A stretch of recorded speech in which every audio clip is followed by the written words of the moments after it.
14절 15절을 읽겠습니다. 요한이 잡힌 후 예수께서 갈릴리에 오셔서 하나님의 복음을 전파하여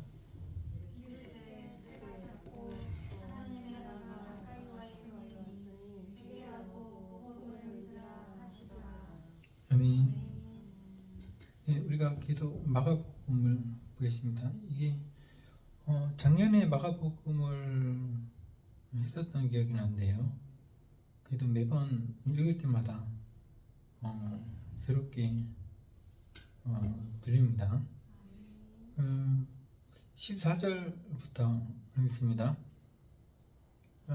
요한이 잡힌 후에, 그러니까 예수님의 그 육천되는 그 세례 요한이 자신의 사명을 감당을 했었습니다.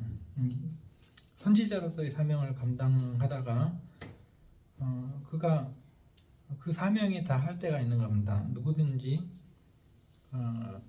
사람은 늙고요. 늙으면은 자연스럽게 그 사명이 끝나는 겁니다. 젊었을 때는 하나님께서 주신 사명을 가지고 열심히 일도 하고 가족들도 챙기고 이렇게 합니다만, 나이가 들면 자연스럽게 하나님께서 주신 사명을 다 하고 그 사명을 놓게 됩니다. 그러니까 때라는 것이 있다라는 것이죠. 우리가 중년은 이제 그 자녀들을 다 키우고 이제 윗 어르신들 모시고 하는 게 중년입니다. 그렇게 사명을 감당을 하는 거죠. 그러다가 때가 되면은 이제 그 노년이 되고 자신이 그 살아온 그 사명 그것을 접게 되는 것이죠.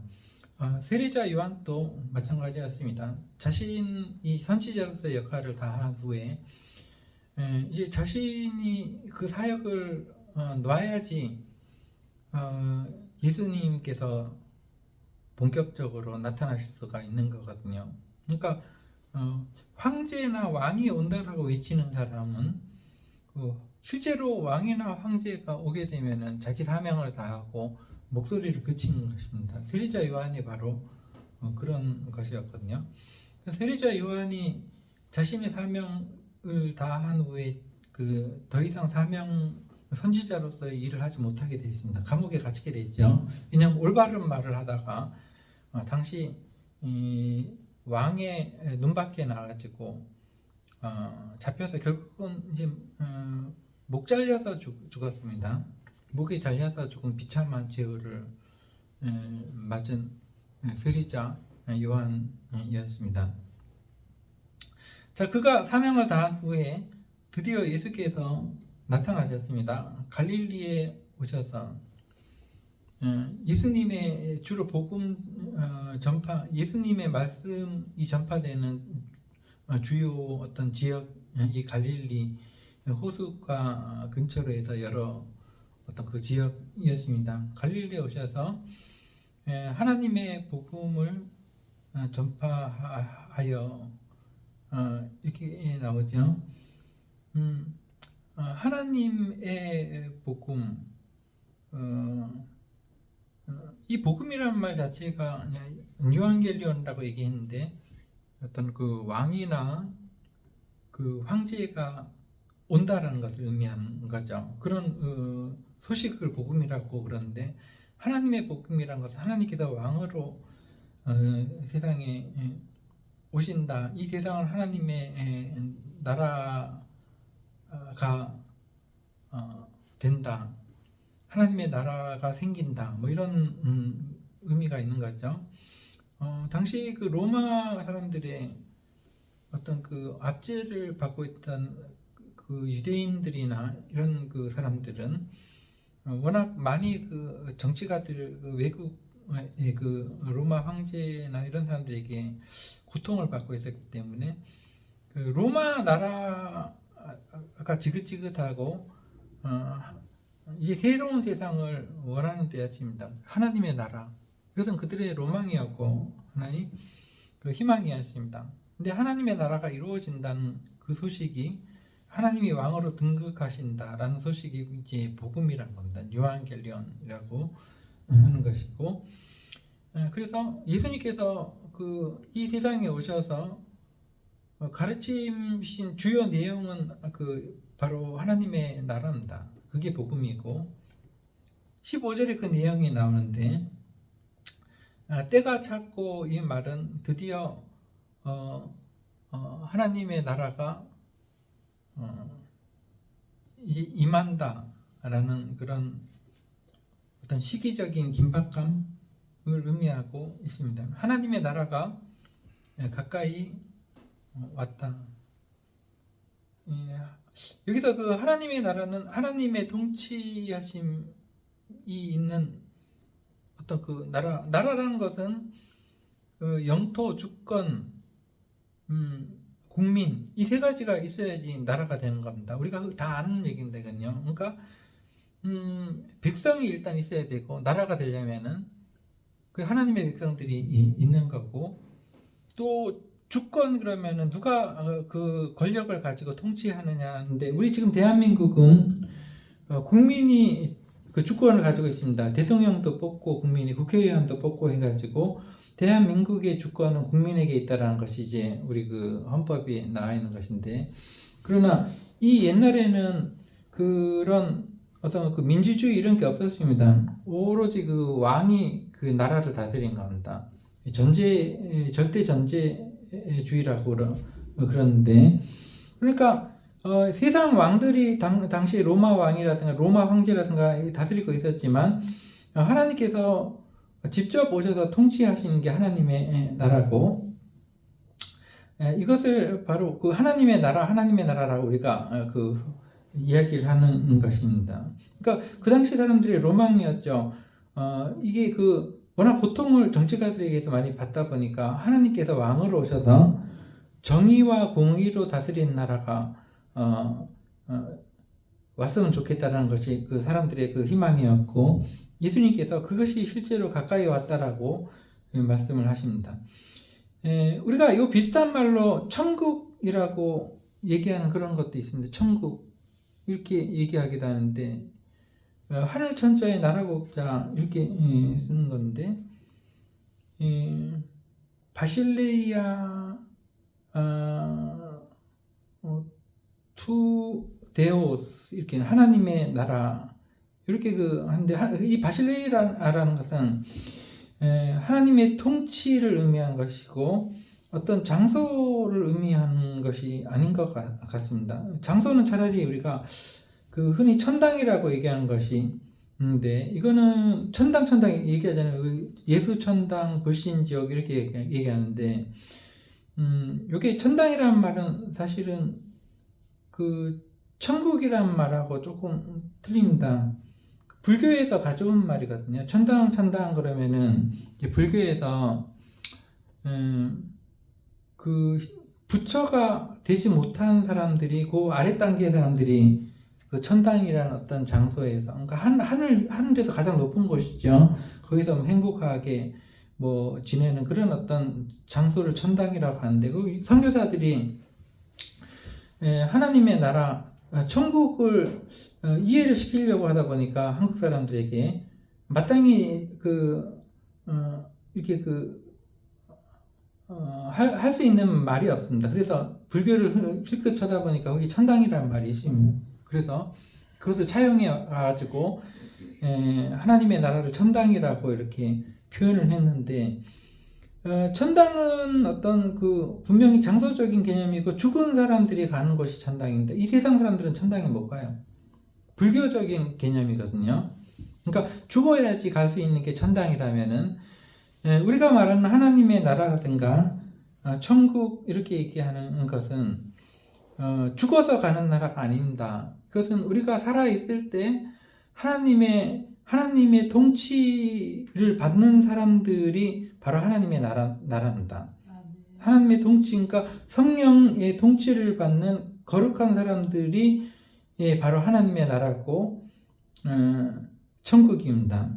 그러니까 죽어서 가는 게 천국이 아닙니다. 죽어서 갈 수 있는 것이 하나님의 나라도 아니고, 이 세상에 살아있을 때 이미 하나님의 나라가 임한 거고, 예수님께서도 같은 말씀을 하신 적이 있습니다. 천국은 여기 있다 저기 있다 할 것이 아니라 바로 너희 가운데 이미 와 있다, 이렇게 예수님께서 말씀을 하셨습니다.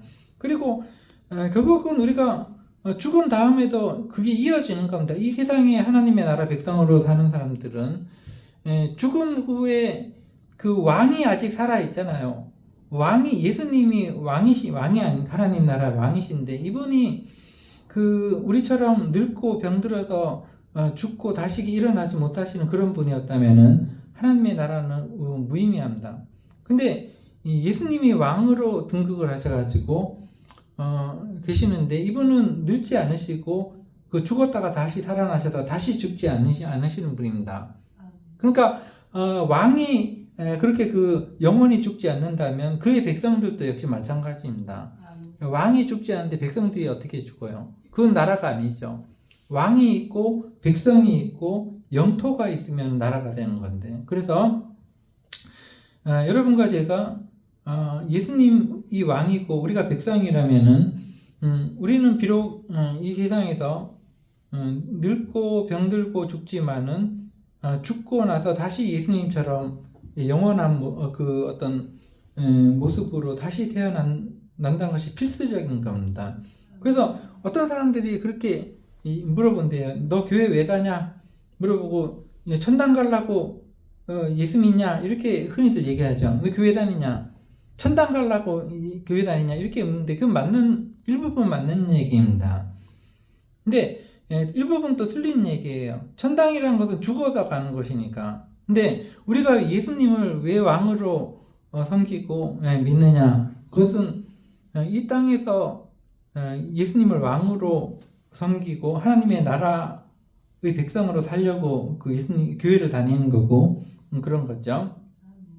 근데 그 세상 사람들이 오해를 하는 것이 죽어야지 천당에 간다라고 하는데, 단지 우리가 죽어야지 천당에 간다라는 그건 좀 틀린 겁니다. 우리가 살아있을 때도 하나님의 선하신 영향력이 우리한테 미치는 거기 때문에 우리는 이미 하나님의 나라에 살고 있는 것이죠.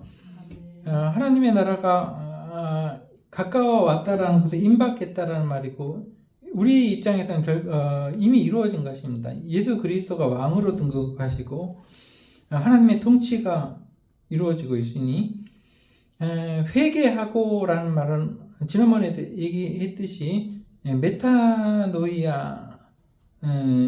얘기하는데, 현재의 생각을 뛰어넘어 지금까지 가지고 있던 생각을 초월해서 새로운 정신을 가질 것을, 복음, 즉 왕에 대한 소식, 새로운 어떤 왕을 믿을 것을 이거 예수님께서 외치고 계셨던 것이죠. 그 다음에 16절부터 17절, 18절 이렇게 쭉 제자들을 선택을 하시는데, 갈릴리 해변으로 지나가시다가 시몬과 그 형제 안드레가 바다에서 그물 던진 것을 보시니 그들은 어부였다라는, 물고기 잡는 사람이었다. 그때 예수께서 이르시되 나를 따라오너라, 내가 너희로 사람을 낚는 어부가 되게 하리라 하신 것은 직업을 얘기하시는 것인데, 사람마다 다 자기에게 맞는 직업이 있습니다. 어떤 사람은 우리 그 학원에서도 강사님이 계신데 참 오랫동안 강사 생활을 했는데, 강사라는 게 뭡니까? 사람 대하는 겁니다. 사람 대하는 거 싫으면은 강사 못 합니다. 교육자, 선생님들도 마찬가지고, 그죠? 그런데 그 특별한 재능을 가진 사람들이 있어요. 하나님께서 주신 재능이죠. 근데 이제 오랫동안 그 사람 대한 일을 하다가 어느 날 실증이 나가지고, 이제 자기는 이제 이거 강사 그만하고, 공장에서 기계는 사람 대한 일이 아니잖아요. 그냥 기계만 보면 돼요. 몸이 건조하다고 조금 다양하지는 않죠. 그냥 기계만 계속 보면 되니까, 공장에서. 그래서 그거를 자기가 하겠다, 이건 이제 사람 대하는 건 너무 진력이 나고 그게 쉽지도 않잖아요. 그래가지고 그냥 그 공장에서 가서 일을 했습니다. 학원 나가가지고 그러다가 몇 년 있다가 저희한테 계속 연락이 오는 거예요. 그 학원에 빈자리가 있으면 강사 좀 다시 하게 해달라고. 그래서 어찌어찌 해가지고 이번에 그 수강생이 아주 많아요. 그래서 다시 그 제가 원장님인데 얘기해가지고 예, 오시게 이렇게 자리를 마련해 드렸는데 그분이 이제 그 하나님께 받은 것이 사람 대하는 것이지 그 재능이요. 기계 보는 사람들은 그런 쪽으로 재능을 받는 사람들이 있어요. 그래서 여기 다시 와가지고 참 밝은 얼굴로 이게 내 자리구나. 밝은 얼굴로 사람을 다시 대하면서 물론 사람 대하는 거 쉽지는 않습니다. 때로는 별의별 사람이 다 있기 때문에 상처도 있고 다루기도 힘들고 막 그렇지만은 그 하나님께 받은 사명이 그분은 그 사람 대해서 사람을 기분 좋게 해주고 사람에게 도움을 주고 그런 게 재능이기 때문에 그거를 하는 거죠. 반면에 학원에서 강사 생활을 해도 행복하지가 않아요. 사람 대하는데 너무나 피곤하고 이게 이 사람 할 짓이 아니라고 생각되는 그 생각이 됩니다. 어떤 사람은. 그러면 이제 강사를 좀 하다가 도저히 못하겠다 해가지고, 다시 그 공장으로 가든가, 뭐 이렇게 하시는 분들도 있어요. 그건 다시 안 돌아옵니다. 왜냐하면 받은 재능이 사람 대한 재능이 아니기 때문에. 또 어떤 사람은, 사무직에 재능이 있습니다. 그래서 다른 일보다 기계를 만지거나, 이렇게 사람을 대한 일보다 계산하는 거, 장부를 잘 정리하는 거, 이런 쪽에 관심이, 재능이 있으신 분들이 그런 일만 하게끔 만들어진 거예요. 그리고 뭐 학자로서의 재능이 있으신 분들이 있고, 뭐 이렇게, 여러 하나님께 받은 것이 다른데, 16절에 보니까 베드로와 시몬과 안드레가 이건 어부 아닙니까? 어부. 근데 예수님이 보시기에는 이 사람들은 하나님께 받은 재능이 물고기 잡는 게 아니에요. 사람 대하는 거지. 사람을 대하고 사람들에게 도움을 주고 사람들을 인도하고 사람들을 지도하고 하는 그런 것이 이 사람들의 재능이었다는 것이죠. 그래서 예수님께서는 그들을 향해서 왜 고기를 잡고 있냐. 너희들 같은 사람들이 고기 잡지 말고 나를 따라와라. 내가 너희를 사람을 낚는, 사람을 대하는, 사람에게 도움을 주는 그러한 직업을 너희들이 가져야 되는데 그런 직업을 가질 수 있도록 내가 해주겠다. 그래서 이 사람들은 그 사람을 대하는 그 능력을 원래부터 하나님께 받은 특별한 사람들입니다. 그렇게 해서 이 사람들은 18절 그물을 버려두고 이게 우리 할 일이 아니었구나. 원래 행복하지 않았다. 물고기 잡는 거 행복하지 않은. 그러나 예수님을 따라다니면서 사람들에게 가르침을 주고 사람을 대하고 하는 것이 어려움도 있지만은 자기들을 행복하게 한다는 거고 행복하게 했습니다. 결국은. 그래서 나중에 이 사람들이 전부 이제 사람을 대하다가 사람들에게 잡혀서 죽습니다. 사람들에게 잡혀 죽어도 자기들의 어떤 하나님께 받은 재능이 그거기 때문에 행복한 삶을 사는 거예요. 살았던 거고요. 그렇게 해서 제자들이 선택이 되었다라는 것입니다. 오늘 이제 18절까지만 보도록 하겠습니다. 우리가 하나님의 나라는 먼데 있는 것이 아니다라는 이 말씀을 기억을 하기를 기도하겠습니다. 우리가 하나님이 먼데 계시고 죽어야지 갈 수 있는 하나님의 곁이라면은 그거는 불교에서 말하는 천당이지 우리가 말하는 천국이라든가 하나님의 나라가 아니죠. 하나님의 통치가 우리로 통해서 이루어진다면은 우리가 하나님의 백성으로서 하나님의 통치와 은혜를 받고 있다면 바로 하나님의 나라가 이미 임하였다는 예수님의 말씀을 기억하면서 이렇게 또 죽음이 끝이 아니고 예수님께서 살아계시니까 아직이 아니라 영원히 살아계신 분이시고 우리도 역시 늙고 병들고 결국엔 죽을 거지만 예수님의 왕이십니다. 다시 백성이 없으면 어떻게 왕이 있으시겠습니까? 예수님처럼 다시 산다는 것을 희망을 가지고 기억하는 여러분과 제가 되기를 기도하겠습니다. 기도하겠습니다.